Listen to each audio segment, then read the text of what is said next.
Baik, assalamualaikum warahmatullahi wabarakatuh. Perkenalkan, nama saya Didi Dwi Siswantoro dari kelas Biologi A 2023. Di sini saya akan melakukan wawancara dengan dua narasumber dari universitas yang berbeda dengan subtema yaitu Pancasila sebagai dasar negara serta pandangan hidup bagi bangsa Indonesia. Silakan untuk narasumber bisa perkenalan terlebih dahulu, dimulai dari nama, prodi, beserta asal instansi atau universitas. Silakan Mas Rian bisa dahulu, habis itu dilanjut dengan Mbak Dinda.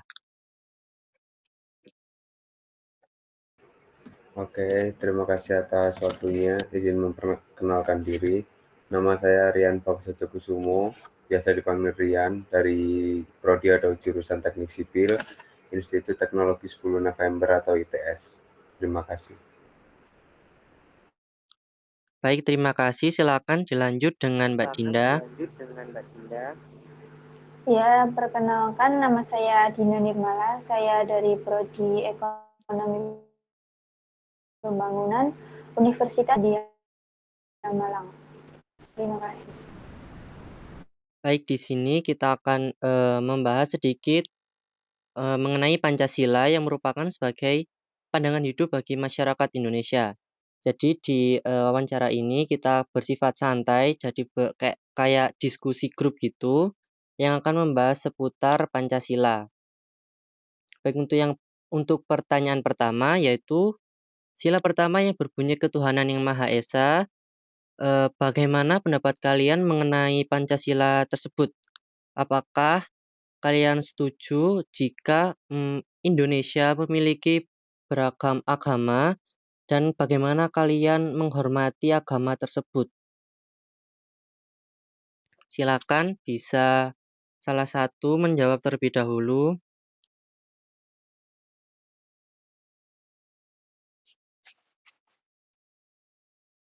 Ya, mungkin saya terlebih dahulu, Mas.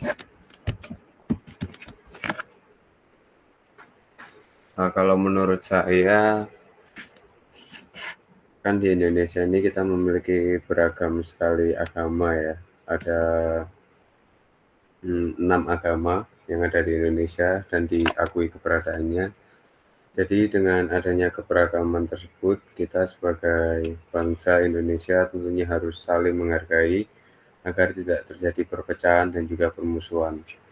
Nah, itu sangat sesuai dengan sila-sila yang ada di Pancasila, karena dengan kita menghargai perbedaan, kita akan menjadi satu, yaitu satu Indonesia, seperti itu.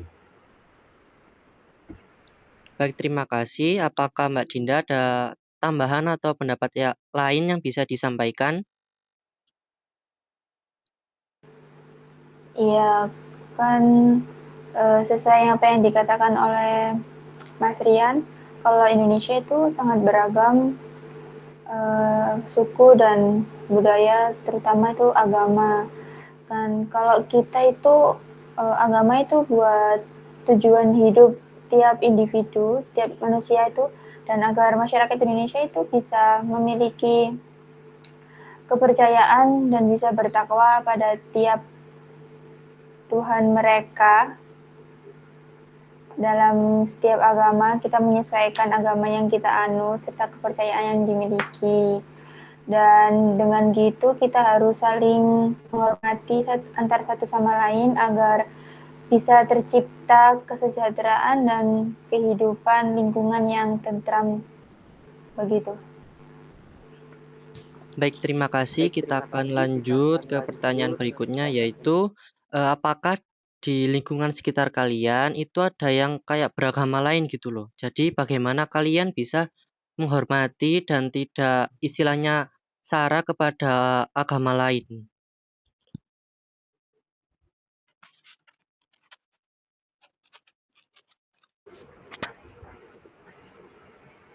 Mbak Dinda dulu mungkin. Iya, di sekitarku mungkin ada beberapa teman-teman atau tetangga itu juga yang berbeda agama. Caraku buat gimana ya, buat menghargai mereka itu ya kita itu nggak mendiskriminasi mereka kalau mereka itu bukan mayoritas dari agama yang kita anut. Jadi ya kita harus saling menjaga sikap, terus kita harus menghormati mereka kalau mereka sedang beribadah, dan begitupun dengan sebaliknya, malah mereka yang berbeda keyakinan dengan kita itu mereka aja bisa menghargai kita, kenapa kita nggak bisa gitu. Jadi kita juga saling menghargai gitu. Baik, terima kasih atas pendapat yang telah disampaikan. Apakah Mas Rian ada tambahan atau pendapat lain? Ada Mas, kalau dari aku sendiri sih dari hampir 4 bulan perkuliahan ini, kebetulan circle aku di perkuliahan ini ada semua agama ya, dimulai dari agama Buddha, Hindu, Islam, Kristen, dan Katolik itu semua ada. Nah, mungkin cara menghargai perbedaannya adalah, kan mereka ini berasal dari asal daerah mereka yang cukup jauh dari sini. Kayak semisal Hindu, mereka temanku itu berasal dari Bali, terus yang Buddha itu ada yang berasal dari Batam, ada yang berasal dari Palembang, terus yang Katolik juga bermacam-macam, ada yang dari Jakarta, Tangerang, Bekasi, begitu juga yang Muslim dan juga yang Kristen. Nah, jadi cara menghargai yang pertama mungkin kita menghargai bahasa mereka. Kan bahasa yang digunakan di Jawa sini dengan bahasa mereka kan sedikit berbeda logatnya. Jadi yang pertama mungkin hal kecil yang bisa kita hargai adalah penggunaan bahasa mereka. Lalu mungkin untuk selanjutnya adalah seperti yang Mbak Dinda tadi katakan, kita tidak melakukan diskriminasi, kita juga saling menghormati dan mengingatkan waktunya beribadah. Jadi untuk perbedaan agama ini sebenarnya tidak terlalu terlalu penting sih dalam pertemanan, karena menurut saya semua agama itu baik dan kita punya jalan kita masing-masing, jadi kita harus saling menghargai, gitu aja sih. Sudah. Baik, terima kasih. Berarti untuk sila yang pertama itu bisa kita simpulkan bahwa kita sebagai manusia harus saling menghormati tentunya dan menghargai antar individu walaupun itu berbeda agama. Jadi untuk pertanyaan selanjutnya yaitu mengenai sila kedua yang berbunyi kemanusiaan yang adil dan beradab. Apakah menurut kalian itu Indonesia sudah termasuk negara yang adil? Kalau tidak, mengapa dan jelaskan alasannya. Oke, mungkin saya terlebih dahulu, Mas. Dari sila kedua, apakah Indonesia bisa dikatakan negara yang adil? Kalau menurut saya itu tergantung perspektif kita melihatnya dari segi apa, Mas. Jadi bisa kita katakan Indonesia itu adil, tetapi di sisi lain kita juga bisa katakan Indonesia itu tidak adil. Kalau menurut saya Indonesia tidak adilnya di mana? Terkadang pembangunan infrastruktur yang ada di Indonesia ini tidak merata seperti itu, Mas. Jadi ada desa, kecamatan, atau mungkin bahkan kabupaten yang ada di daerah-daerah jauh dari Pulau Jawa itu, mereka itu tidak terbantu dengan infrastruktur umum yang seharusnya itu mereka itu punya gitu, Mas. Seperti kayak kita bisa lihat itu di daerah Papua ataupun Kalimantan, itu banyak saudara-saudara kita yang di sana itu tidak bisa menikmati fasilitas seperti yang kita nikmati di Pulau Jawa, seperti itu. Kalau untuk Indonesia adil atau tidak, mungkin kita bisa lihat di hal-hal yang dekat dengan kita saja.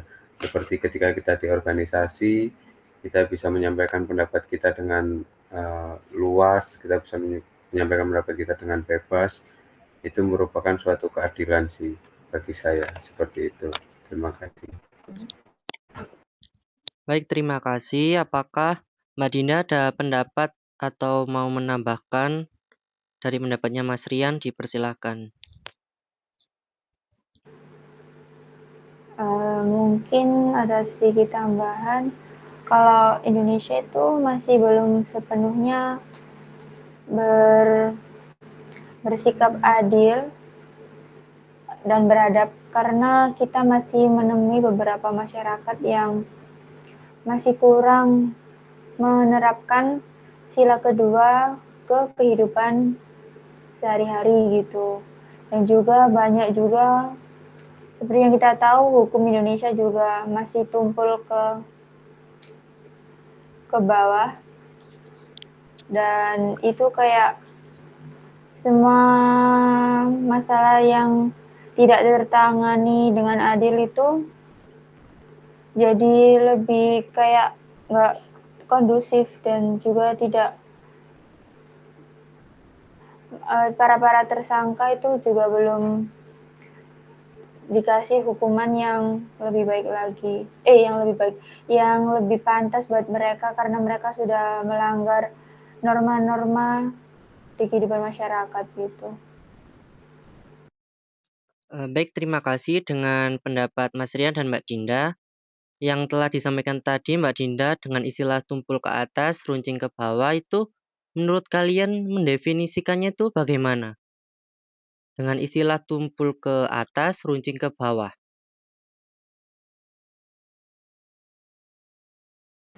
Mungkin saya menambahkan,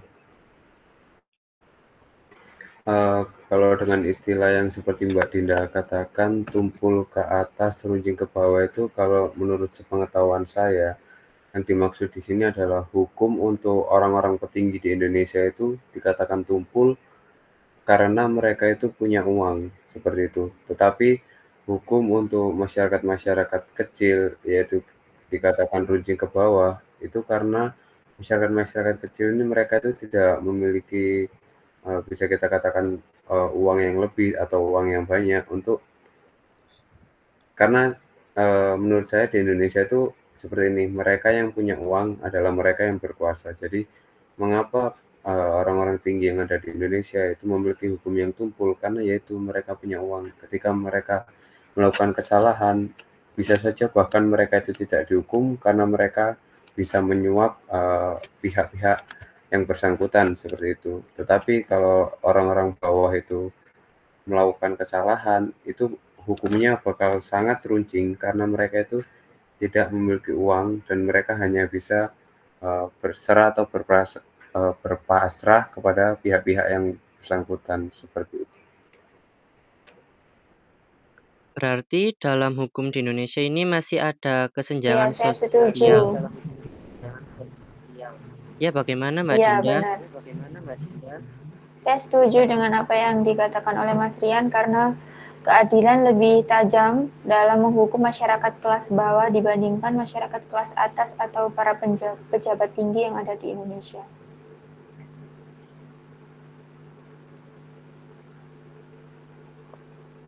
Berarti dalam hukum Indonesia ini masih ada kayak kesenjangan sosial di mana orang yang memiliki uang lebih bisa membeli hukum, sedangkan orang dengan ekonomi yang cukup rendah itu tidak bisa membeli hukum dan akan dihukum runcing ke bawah, sedangkan orang yang memiliki jabatan beserta uang yang lebih itu tumpul ke atas. Apakah seperti itu? Betul, Mas. Baik, selanjutnya yaitu sila ketiga, Persatuan Indonesia, yang artinya Indonesia akan bersatu kokoh jika kita sebagai rakyat Indonesia bisa bersatu. Apakah menurut kalian itu benar? Mohon maaf, Mas, bisa diulangi pertanyaannya? Oh ya, sebentar. Untuk sila ketiga yang berbunyi Persatuan Indonesia, yang artinya Indonesia akan bersatu kokoh jika kita sebagai rakyat Indonesia bisa bersatu. Apakah menurut kalian itu benar? Apakah Mbak Dinda mau menjawab duluan? Ya, boleh. Oke. Menurut saya, dengan persatuan itu kita bisa membangun negara kita dengan lebih baik lagi, karena kita tuh bersatu dan tidak mudah pengaruh negatif dari bangsa-bangsa lain yang mau menghancurkan negara Indonesia dengan mengeluarkan atau dengan kayak Contohnya aja dari budaya mereka yang masuk ke Indonesia itu, dengan kita bersatu itu, budaya mereka itu nggak gampang di nggak gampang diterima oleh masyarakat karena mereka itu paham kalau itu tuh negatif dan nggak baik buat negara Indonesia gitu. Dan intinya itu kita nggak gampang dijatuhkan oleh negara lain karena kita itu bisa bersatu untuk Indonesia. Baik, terima kasih atas pendapat yang telah disampaikan. Apakah Mas Rian ada tambahan atau pendapat lain yang bisa disampaikan? Ada Mas. Seperti yang telah Mbak Dinda katakan tadi, saya juga setuju kalau negara Indonesia itu harus bersatu agar kita itu tidak gampang terpengaruh oleh pengaruh-pengaruh dari bangsa-bangsa asing seperti itu. Karena namanya persatuan Indonesia, jadi kita yang notabene-nya itu Bhinneka Tunggal Ika, kita yang berbeda-beda, kita berbeda suku, agama, budaya, kita harus bersatu agar kita bisa menjadi satu Indonesia yang kuat, satu Indonesia yang kokoh, dan kita bisa menjadi bangsa yang semuanya itu memiliki kerukunan yang erat gitu Mas, tidak terpisah-pisah, seperti itu. Baik, terima kasih. Untuk pertanyaan selanjutnya, bagaimana kita sebagai mahasiswa itu bisa menerapkan sila ketiga yaitu persatuan Indonesia dalam kehidupan sehari-hari? Oke, mungkin saya jawab terlebih dahulu. Kalau kita sebagai mahasiswa menerapkan sila ketiga adalah seperti yang tadi sudah dibahas, karena kita sebagai mahasiswa memiliki keberagaman, kita berasal dari asal daerah yang berbeda-beda dan menurut saya sangat beragam. Kita bisa menumbuhkan rasa persatuan ini dengan yang pertama adalah kita menghargai bahasa mereka, kita menghargai budaya mereka, kita menghargai agama mereka, kita juga saling support atau saling mengingatkan dengan mereka. Hal ini yang mungkin akan menumbuhkan persatuan itu sendiri di antara kita sesama mahasiswa. Seperti itu. Baik, terima kasih. Apakah Mbak Dinda ada tambahan pendapat? Dipersilakan untuk menyampaikan.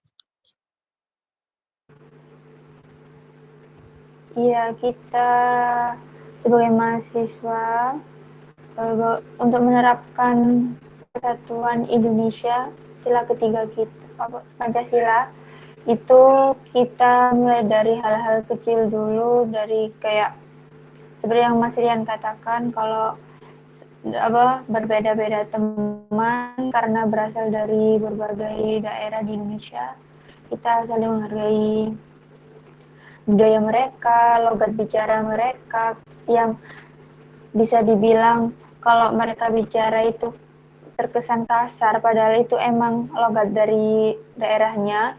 Kita yang nangkapnya itu kasar, padahal itu mereka nggak kasar. Terus begitupun dengan sebaliknya, kita bicara kasar, tapi mereka nggak tahu itu artinya. Kayak intinya itu kita juga harus saling menghargai agar kita itu bisa terbentuk rasa persatuannya secara perlahan gitu loh. Karena dengan kita bersatu, kita tidak akan mudah untuk menyerah dalam keadaan apapun, apalagi kita sebagai mahasiswa yang bukan yang mengemban tugas baru, tugas-tugas yang sangat cukup menguras energi itu. Intinya kita bersatu agar tidak gampang tumbang gitu. Baik, terima kasih telah menyampaikan pendapat pribadi kalian. Kita akan lanjut ke sila keempat yang berbunyi kerakyatan yang dipimpin oleh hikmat kebijaksanaan dalam permusyawaratan perwakilan. Jadi menurut kalian itu untuk menyelesaikan sebuah masalah itu kalian melakukan apa? Bagaimana cara kalian menyelesaikan suatu masalah?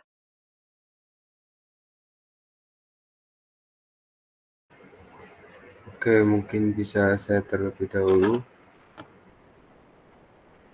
Kalau menurut saya, kita bisa menyelesaikan masalah dengan cara apa? Sebagai mahasiswa, tentunya kita harus berpikir kritis dan juga kreatif. Jadi, untuk menyelesaikan masalah, kita harus memikirkan beberapa step ke depannya agar masalah itu bisa kita selesaikan dan tidak ada masalah yang sama seperti itu. Cara untuk menyelesaikan masalah adalah kita bisa bermusyawarah dengan contohnya seperti masalah yang ada di organisasi. Jadi kita bisa bermusyawarah dengan anggota-anggota yang ada di organisasi tersebut agar masalah yang ada bisa kita selesaikan tanpa mengurangi rasa hormat terhadap pihak siapapun atau tanpa mengurangi atau merugikan pihak siapapun seperti itu. Jadi kita menyelesaikan masalah itu harus seperti simbiosis. Jadi kita masalah terselesaikan dan juga tidak ada yang dirugikan seperti itu. Baik, terima kasih. Apakah Mbak Dinda ada tambahan pendapat mengenai bagaimana cara menyelesaikan sebuah masalah?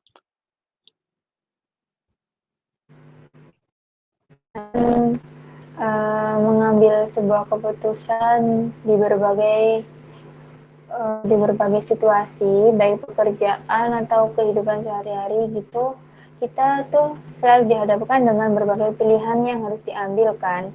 Nah, pada sila keempat ini, kita itu diajak untuk mengambil pilihan yang mengedepankan tujuan bersama serta menyelesaikan masalah yang ada itu dengan cara musyawarah atau berdiskusi secara kepala dingin gitu agar tidak terjadi perselisihan yang berujung dengan hal yang tidak kita inginkan, maka kita itu harus menyelesaikannya dengan kepala dingin gitu. Baik, pendapat yang telah disampaikan oleh Mas Rian dan Mbak Dinda tadi memuat tentang musyawarah.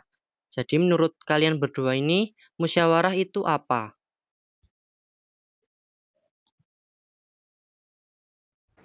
Mungkin Mbak Dinda. Ya. Musyawarah itu kita itu saling berdiskusi untuk untuk mencari tahu titik tengah apa sih yang tujuan kita yang utama itu apa, terus kita itu agar kita juga kayak memberi kesempatan pada tiap individu untuk menyampaikan pendapatnya, terus kita itu kumpulkan semua pendapat-pendapat mereka itu jadi satu dan kita itu ambil titik tengahnya gitu. Musyawarah itu kayak diskusi diskusi yang bertujuan agar tidak terjadi perpecahan atau perselisihan antar individu. Musyawarah itu dilakukan secara kepala dingin, secara baik-baik itu intinya. Baik, terima kasih. Apakah Mas Rian ada pendapat lain atau ingin menambahkan pendapat dari Mbak Dinda? Hanya ingin menambahkan kalau kata musyawarah itu berasal dari bahasa Arab yaitu syawara yang artinya berunding. Jadi bisa kita simpulkan di sini bahwa musyawarah itu sendiri adalah ketika di mana kita ingin menyelesaikan suatu masalah dengan kita merundingkan hal tersebut dengan beberapa orang yang nantinya kita ajak berunding. Seperti contohnya ketika kita musyawarah organisasi atau musyawarah di kelas. Jadi orang yang kita ajak runding adalah orang yang berada dalam organisasi tersebut ataupun orang yang berada dalam kelas tersebut. Jadi ketika kita ingin menyelesaikan masalah, musyawarah inilah yang kita ambil agar kita menemukan solusi yang bisa dikatakan tanpa merugikan pihak manapun seperti itu.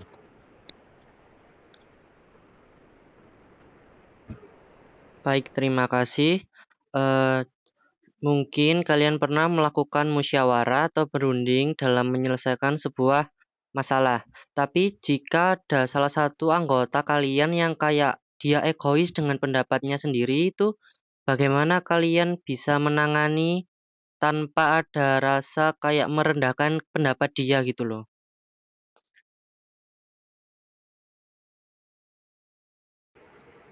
Oke, mungkin saya terlebih dahulu, Mas. Dari pengalaman yang sudah saya alami, ketika kita memiliki satu anggota yang ketika kita musyawarah, anggota ini tuh bisa kita katakan, anak yang egois dan ingin pendapatnya selalu diutamakan, seperti itu. Tetapi kita tahu bahwa pendapat anak tersebut itu tidak sebaik pendapat-pendapat yang lain, katakanlah seperti itu. Nah, bagaimana kita, memutuskan suatu pendapat yang akan kita gunakan tanpa mengurangi rasa hormat kepada anak yang egois tadi, adalah kita, melakukan musyawarah tetapi dengan menggunakan bahasa-bahasa yang halus ya tentunya, jadi tidak kasar dan juga tidak menyinggung. Jadi nantinya dalam musyawarah tersebut kita akan selesaikan dengan kepala dingin dan juga menggunakan bahasa yang halus.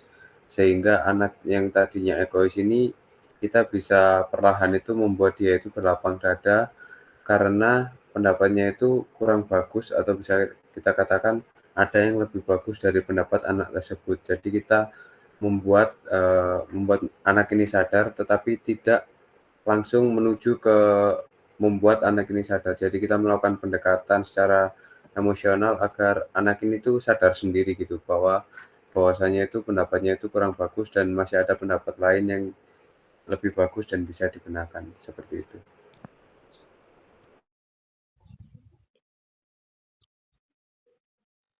Baik, kita kedatangan satu narasumber lagi, yaitu Mbak Alda. Silahkan perkenalan terlebih dahulu, nama, prodi, beserta asal instansi atau universitas. Silahkan. Perkenalkan, nama saya Rizvalda Julian Dwi Firmansyah. Saya berasal dari Prodi Sarjana Keperawatan. Saya berasal dari Stikes Pemkab Jombang. Baik, terima kasih. Apakah saya bisa melanjut topik selanjutnya? Jadi saya tidak akan mengulang pertanyaan. Apakah diperbolehkan, Mbak Alda? Boleh. Baik, terima kasih. Tadi kita membahas musyawarah. Jadi jika kalian bermusyawarah dengan anggota yang pendapatnya itu tidak bisa ditolak, artinya dia itu egois dengan pendapatnya sendiri, itu bagaimana kalian menyelesaikan musyawarah tersebut? Silakan Mbak Dinda atau Mbak Alda. Ya, mungkin saya mau menambahi dari Mas Rian. Benar apa yang dikatakan oleh Mas Rian, kalau misal ada satu anak yang egois dengan pendapatnya sendiri, itu kita itu memberitahunya harus dengan baik, dengan menggunakan bahasa yang baik, yang nggak menyinggung dia, terus juga dia itu nggak terasa dipojokkan oleh kita yang kurang setuju dengan pendapatnya. Mungkin bisa dengan cara halus agar tidak terjadi pertengkaran juga, karena kalau biasanya yang sesuai apa yang sudah pernah saya alami itu, dia itu agak sensitif orangnya kalau misal pendapatnya nggak dipakai oleh teman-teman gitu. Jadi ya benar, kita harus menggunakan bahasa yang baik, yang nggak menyinggung dia, yang ikuti cara dia gitu. Disesuaikan oleh tiap anak yang egois itu gimana. Soalnya tiap anak yang egois itu biasanya tuh beda-beda. Dia itu ada yang egois tapi dia itu juga mau nerima, ada yang egois tapi yang egoisnya tuh yang kekeh banget gitu juga ada. Jadi kita sesuaikan anaknya itu yang gimana gitu. Baik, terima kasih. Untuk selain secara menyelesaikan masalah, selain dengan cara musyawarah, apakah kalian mengetahui cara menyelesaikan sebuah masalah selain dari musyawarah? Voting. Baik, silakan Mbak Alda, gimana? Dengan cara voting. Mungkin itu lebih bisa mengganti untuk musyawarah. Cara voting untuk menyelesaikan sebuah masalah itu bagaimana ya? Apakah semua pendapatnya itu kita jadikan satu, setelah itu kita pilih mana pendapat yang sesuai dengan untuk menyelesaikan sebuah masalah? Ya, jadi semua anggota itu ikut memberi masukan, terus masukan itu dirangkum atau kayak gimana, jadi nanti akhirnya itu di voting gitu. Baik, terima kasih. Apakah Mas Rian dengan Mbak Dinda ada tambahan?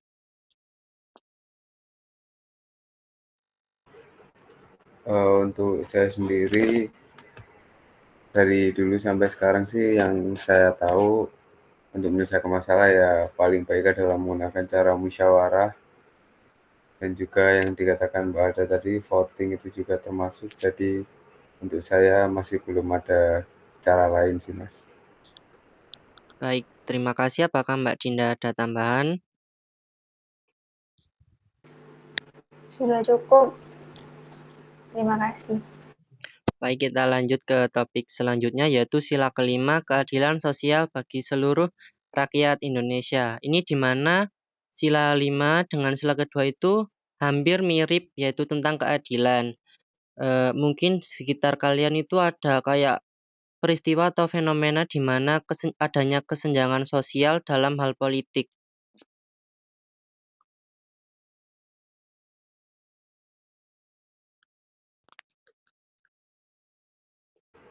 Mungkin saya bisa menjawab terlebih dahulu Mas. Kalau saya lihat sendiri di sekitar saya sih, saya kurang tahu ya adanya kesenjangan politik. Yang saya tahu di sekitar saya ini kesenjangan ekonomi dan sosial sih Mas. Seperti itu. Terima kasih. Baik, terima kasih. Apakah Mbak Dinda dengan Mbak Alda ada tambahan mengenai kesenjangan sosial di sekitar kalian? Itu bagaimana ceritanya atau bagaimana peristiwanya?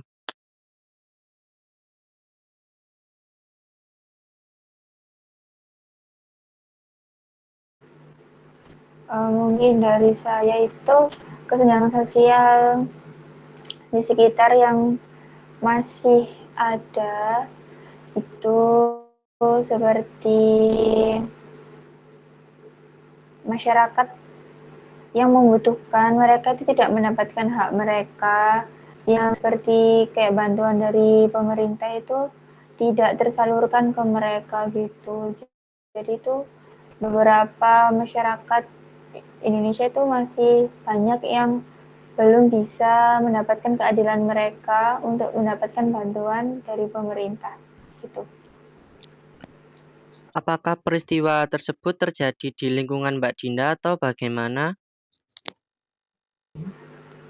Iya, ada di lingkungan saya itu ada. Itu bisa dijelaskan sedikit peristiwanya itu bagaimana Mbak? Kok bisa mungkin ya salah sasaran atau bagaimana sehingga orang yang mau atau lebih membutuhkan itu tidak dapat bantuan sosial gitu. Gimana itu Mbak? Mungkin juga mereka tidak dapat bantuan dari pemerintah atau tidak tersalurkan bantuan pemerintah ke mereka itu karena data yang didapat oleh pemerintah itu mungkin itu data lama dan tidak diperbarui. Jadi masyarakat-masyarakat yang belum terdata dengan benar atau terdata dengan valid itu mereka tidak bisa mendapatkan bantuan dari pemerintah. Baik, terima kasih. Apakah Mbak Alda ada tambahan sedikit atau bagaimana? Tidak, saya rasa cukup penjelasan dari Dinda dan Rian. Baik, terima kasih. Untuk pertanyaan selanjutnya itu, menurut kalian kesenjangan sosial itu berpengaruh nggak Kak, terhadap hukum atau hal-hal yang bersifat politik? Mungkin saya terlebih dahulu, Mas. Kalau menurut saya kesenjangan sosial itu sangat berpengaruh ya, Mas, ya, terhadap hukum.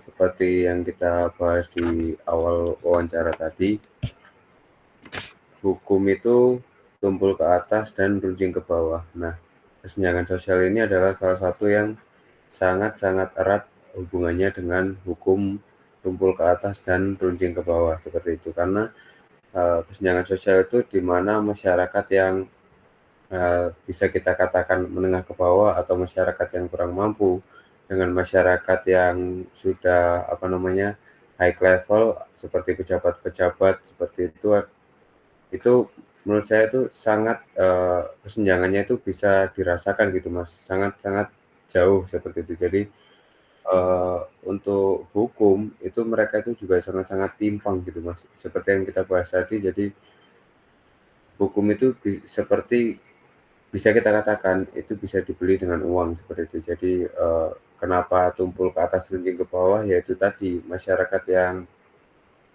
di bawah atau masyarakat yang kita katakan kurang mampu itu mereka hanya bisa pasrah, sedangkan masyarakat-masyarakat yang, bisa kita katakan tinggi, atau mempunyai jabatan di negara kita ini, itu mereka itu bisa, sewenang-wenang gitu dengan hukum seperti itu.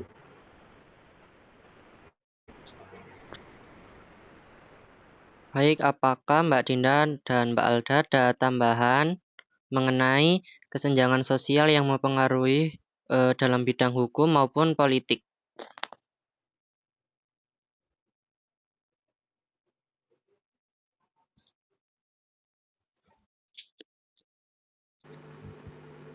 Saya rasa sudah cukup dari Mas Rian karena sudah mewakili pendapat saya. Ya, saya juga pendapat juga. Baik, terima kasih. Untuk pertanyaan terakhir, itu bagaimana peran mahasiswa dalam menjaga nilai-nilai Pancasila dalam kehidupan sehari-hari?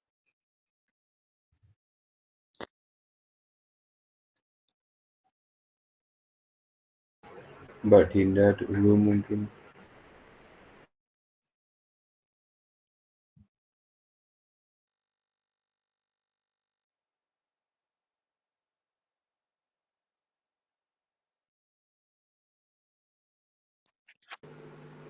Mungkin Mbak Alda terlebih dahulu. Maaf, boleh diulangi lagi pertanyaannya? Baik, pertanyaannya itu bagaimana peran mahasiswa dalam menjaga nilai-nilai Pancasila di era sekarang?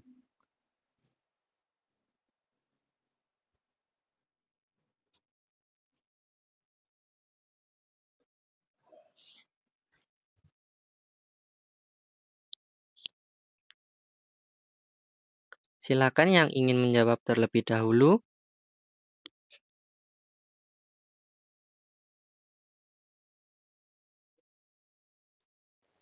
Baik, aku dulu. Mungkin menjadi mahasiswa mungkin lebih memahami nilai-nilai Pancasila, terus menerapkan dalam kehidupan sehari-hari seperti itu, tolong menolong, tidak membedakan suku, agama, dan ras gitu.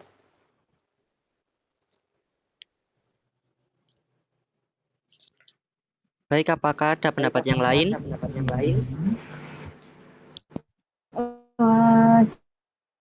Menerapkan nilai-nilai generasi saat ini tuh mungkin dari tiap individu itu, tiap mahasiswa untuk memperdalam ilmu agama atau bertakwa pada Tuhan Yang Maha Esa itu jangan sampai hubungan kita dengan Tuhan itu jangan sampai jauh gitu. Karena godaan-godaan dari berbagai sudut itu sangat banyak. Dan juga toleransi antar sesama itu diperkuat lagi. Kita juga bisa melakukan gotong royong kalau ada yang kesusahan. Terus mandiri, kita harus bisa mandiri karena kita memulai kehidupan baru dengan lingkungan baru dan juga bersikap kritis dan kreatif. Baik Mas Rian, apakah ada tambahan lagi? Ada Mas, saya ingin menambahkan pendapat dari Mbak Alda dan juga Mbak Dinda. Sebagai mahasiswa, bagaimana cara kita menerapkan Pancasila dalam kehidupan sehari-hari adalah kita harus tahu dulu dasar-dasar Pancasila itu seperti apa. Kita juga harus memahami dari sila pertama sampai ke sila kelima itu seperti apa. Dengan hal itu, pasti kita akan bisa menerapkan dalam kehidupan sehari-hari dalam pengertiannya masing-masing, seperti sila pertama apa yang harus kita lakukan, sila kedua apa yang harus kita lakukan, sampai dengan sila kelima. Hal itu akan membuat kita bisa menerapkan Pancasila dalam kehidupan sehari-hari, seperti itu. Baik, terima kasih. Di sini mungkin saya akan menarik kesimpulan dari wawancara yang telah kita lakukan hari ini. Mungkin nanti kalau ada salah kalian bisa menambahkan. Jadi untuk kesimpulan wawancara ini di mana Pancasila sebagai pandangan hidup bangsa itu merupakan hal yang terpenting. Seperti sila pertama, ketuhanan yang Maha Esa, di mana kita sebagai umat beragama harus saling menghormati dan menghargai dengan umat yang beragama lain. Dan untuk sila yang kedua, kemanusiaan yang adil dan beradab, di mana kita harus menjunjung tinggi nilai keadilan dan nilai kemanusiaan dalam masyarakat. Dan untuk sila ketiga, persatuan Indonesia, di mana kita sebagai masyarakat Indonesia atau bangsa Indonesia harus bersatu yang kokoh untuk menjaga Indonesia dari penjajahan media atau globalisasi. Dan sila keempat, di mana kerakyatan yang dipimpin oleh khidmat kebijaksanaan dalam permusyawaratan perwakilan, di mana dalam menyelesaikan sebuah masalah kita bisa melakukan secara musyawarah dengan cara voting atau cara lainnya. Dan untuk sila kelima, keadilan sosial itu di mana kita sebagai makhluk sosial harus saling menghormati dan tidak membedakan antara kesenjangan sosial. Baik, wawancara kali ini saya akhiri. Semoga semoga pendapat yang telah disampaikan bisa bermanfaat dan terima kasih telah meluangkan waktu untuk wawancara ini. Sekian dari saya. Wassalamualaikum warahmatullahi wabarakatuh. Waalaikumsalam Waalaikumsalam warahmatullahi wabarakatuh.